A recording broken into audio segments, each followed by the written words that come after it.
კვირა ყველას ახსოვს. შაბათზე კი არავინ ლაპარაკობს. პარასკევს ცა დაბნელდა, დედამიწა შეზანზარდა, ლოდი მიგორდა და ყველაფერი ჩაიკეტა. შემდეგ კი სამყარო დადუმდა. შაბათი ისტორიაში ყველაზე გრძელი დღე იყო. არც ანგელოზი გამოჩენილა, არც ხმა გაისმა და არც რაიმე ნიშანი ყოფილა. მხოლოდ სიჩუმე. მარიამი ბნელ ოთახში იჯდა და ჩამქრალ სანქელს ხელში ათამაშებდა. მოწაფეები ჩაკეტილი კარს მიღმა ჩურჩულდებოდნენ.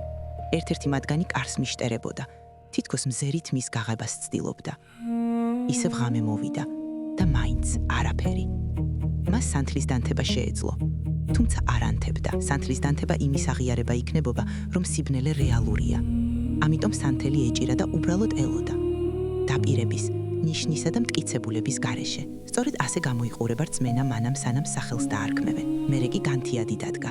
კვირა. ლოდის ნაპრალიდან შემოსული შუქი სანთელს დაეცა და მთელი ეს ამბავი სწორედ აქედან დაიწყო. თუმცა ეს ამბავი კვირაზე არ არის. ეს შაბათზეა. დღეზე, როცა თითქოს არაფერი მომხდარა, თუმცა ყველაფერი სწორედ მაშინ გადაწყდა.